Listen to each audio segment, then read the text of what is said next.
Hello student, कैसे हैं आप सभी। मैं बिल्कुल ठीक हूँ एंड आई होप आप सब भी बहुत अच्छे होंगे। आज हमारा लिक्विड डोजेज फॉर्म का टॉपिक है एनीमा। और एनीमा अच्छे से समझ लीजिए क्योंकि ये चीज़ें बहुत इंपॉर्टेंट है।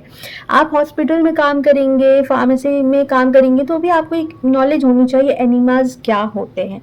तो देखिए, एनीमा पहले तो लिक्विड डोजेज फॉर्म होता है, एक तरह का लिक्विड डोजेज फॉर्म है जो कि यूज़ किया जाता है रेक्टम में। हम इसका एडमिनिस्ट्रेशन कहाँ करते हैं? रेक्टम में करते हैं, ठीक है। और ये सब्सटेंस जो होता है वो सस्पेंशन भी हो सकता है, सॉल्यूशन भी हो सकता है और इमल्शन भी हो सकता है। सस्पेंशन, इमल्शन और सॉल्यूशन क्या होता है मैंने प्रीवियस वीडियोस डाल रखे हैं, आप जाके चेकआउट कर लेना और एक आपको अच्छे से ब्रीफ डिस्क्रिप्शन मिल जाएगा कि ये तीनों होते क्या चीज़ है। तीनों ही लिक्विड डोजेज फॉर्म होते हैं, सस्पेंशन भी, इमल्शन भी और सॉल्यूशन भी, ठीक है। अगर आप चाहो तो मैं बता दूं सस्पेंशन क्या होता है। एक बाईफेजिक क्या है, लिक्विड डोजेज फॉर्म है जिसमें मेडिकामेंट जो होते हैं वो क्या होते हैं, यूनिफॉर्मली मतलब सस्पेंडेड होते हैं, ठीक है। इमल्शन भी बाईफेजिक लिक्विड डोजेज फॉर्म है, मतलब दो तरह की लिक्विड जो होती है वो आपस में रहती हैं, ठीक है। बट इसमें जो दोनों लिक्विड है वो दोनों इमिसिबल होते हैं, मतलब आपस में ये मिक्स नहीं होंगे। They both of them are immiscible liquid phases, okay. और वही चीज सॉल्यूशन क्या होता है, सॉल्यूशन होता है किसी चीज का घोल, मतलब सॉल्यूट जो है वो सॉल्वेंट में बहुत अच्छे से सॉल्यूबल हो रखा होगा, उसको कहेंगे सॉल्यूशन, ठीक है। तो एक बार वीडियो जाके चेक कर लेना। आते हैं एनीमा पे। Enema are the substances that are administered in rectum.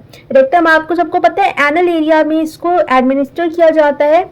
और ये सस्पेंशन हो सकता है, इमल्शन हो सकता है या फिर सॉल्यूशन हो सकता है, ठीक है। इसका काम क्या है भाई, जनरली ये यूज लिया जाता है स्टूल रिलेटेड प्रॉब्लम्स में, ठीक है। पढ़ते हैं। सबसे पहला ये दो टाइप का होता है, एक होता है रिटेंशन और दूसरा होता है इवैक्यूएशन,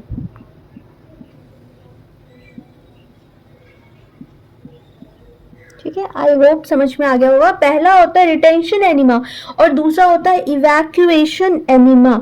तो जो रिटेंशन होता है वो बेसिकली दोनों जो है वो रेक्टल यूज में हो रहा है, ठीक है, सिस्टमेटिक और लोकल एक्शन के लिए, है ना। और ये भी है कि इवैक्यूएशन ऑफ बाउल। सबसे पहले मैं डेफिनेशन लिखती हूँ इन दोनों का, आप दोनों का चेक करो क्या होता है, उसके बाद पढ़ते हैं क्या है ये दोनों, ठीक है, रिटेंशन और इवैक्यूएशन।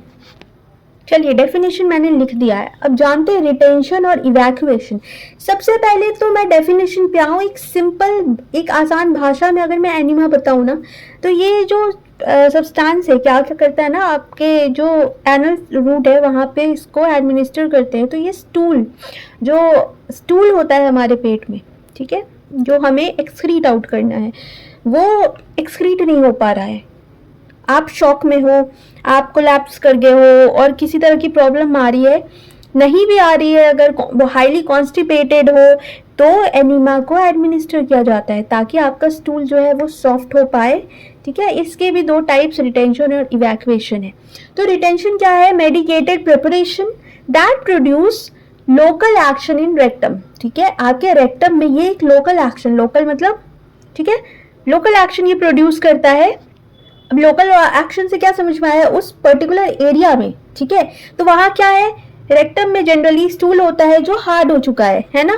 तो ये क्या करेगा, रिटेंशन एनीमा आप जब एडमिनिस्टर करोगे तो ये जाएगा और धीरे धीरे क्या करेगा, वहां पे सिस्टमेटिक, है ना, या फिर लोकल एक्शन प्रोड्यूस करते हुए जो आपका स्टूल है उसको धीरे धीरे सॉफ्ट करेगा, ठीक है। सॉफ्ट करने के बाद वो इजीली आप एक्सक्रीट आउट कर दोगे। और ये हो गया रिटेंशन। जनरली कब देते हैं, जब ये मतलब अगर पॉइजन का केस है कोई, ठीक है, पॉइजन के केस में, अगर आप कोलैप्स हो गए हो उसके केस में, या फिर अगर शॉक का केस है तो भी हम रिटेंशन एनीमा देते हैं, ठीक है। तो पॉइजन का केस हो गया, शॉक का केस हो गया और कोलैप्स का। कोलैप्स में क्या होता है, बेहोशी सी आ जाती है इंसान, ऐसे जस्ट लाइक अटैक, ठीक है, कोलैप्स आ जाता है। ये चीज हो गई, रिटेंशन होगा। अब जानते हैं इवैक्यूएशन। इवैक्यूएशन से क्या समझ में आ रहा है, किसी चीज को खाली करना, है ना। इवैक्यूएशन से क्या समझ में आ रहा है, इवैक्यूएट करना, मतलब किसी चीज को खाली करना। तो इसमें क्या होता है कि हम इस इवैक्यूएशन एनीमा को रेक्टम में एडमिनिस्टर करते हैं और ये क्या करता है, आपका जो स्टूल है ना, स्टूल मतलब बाउल में जाकर के, आपके सिस्टम में जाकर के वो वहाँ का जो वाटर वॉल्यूम है वो थोड़ा सा बढ़ा देता है। ठीक है, सपोज आपका इंटेस्टाइन है बिल्कुल ड्राई हो गया है, वहाँ पे स्टूल है ड्राई है, अब हम इवैक्यूएशन एनिमा देंगे क्योंकि ये तो लिक्विड फॉर्म में है, तो वो जाकर के थोड़ा सा लिक्विड की जो इंटेंसिटी है वो बढ़ा देता है। और वो क्या क्या हो सकता है, उसके बढ़ाने के वजह से ना आपको थोड़ी सी इरिटेशन फील होगी। ओके, इरिटेशन, और इसकी वजह से ही जो आपका स्टूल है वो इजीली फ्लश आउट हो पाएगा। कैसे हो पाएगा, क्योंकि इवैक्यूएशन एनीमा में जो है वो लार्ज वॉल्यूम ऑफ वाटर होता है, वाटर का एक लंबा बहुत ज़्यादा वॉल्यूम होता है। ठीक है, अब वो वॉल्यूम क्या करता है, आपके रेक्टम में जा रहा है, उसके साथ साथ वहाँ पे सॉफ्ट सोप होते हैं। ठीक है, अब सॉफ्ट सोप क्या है, अगर सोप को आप अपने रेक्टम में डालोगे तो आपको कैसा फील होगा, एक इरिटेशन फील होगी। जस्ट लाइक दैट हम लोग, एक सोप की जो रेमेडी है वो काफ़ी पुरानी है। ठीक है, और ये दादी नानी के नुस्खे भी होते हैं कि सोप का होता है जस्ट लाइक दैट।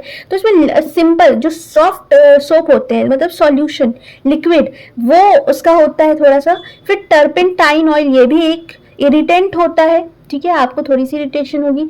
और ल्यूब्रिकेंट का काम क्या होता है, जैसे जंग लग गई हो तो हम ऑयल यूज करते हैं। ठीक है, तो जस्ट लाइक दैट, क्योंकि ड्राई हो गया है उसमें ल्यूब्रिकेंट, थोड़ी सी हमको क्या चाहिए, फ्रिक्शन कम हो, इसके वजह से लुब्रिकेंट्स का ग्लिसरीन हो गया, लुब्रिकेंट ऑयल हो गया। ठीक है, सॉफ्टनिंग के लिए। और इनऑर्गेनिक सॉल्ट्स भी होते हैं, जैसे मैग्नीशियम फॉस्फेट। याद रखना, इनऑर्गेनिक सॉल्ट्स कौन कौन से हैं, मैग्नीशियम फॉस्फेट हो गया, सोडियम बाइकार्बोनेट हो गया और सोडियम फॉस्फेट है। ये चीज़ हमारे इवैक्यूएशन एनीमा में यूज होता है, इंग्रेडिएंट्स में होते हैं। ठीक है, तो इसका काम क्या है, सिंपल से दोनों का काम है स्टूल को सॉफ्ट करके इवैक्यूएट करना। ठीक है, ये है लोकल एक्शन और एक सिस्टमिक एक्शन शो करता है। इवैक्यूएशन एनीमा का भी वही काम है, बस इसमें ये जो वाटर जो है इसका बढ़ा देता है और फ्लश आउट करने में हेल्प करता है इमीडिएटली।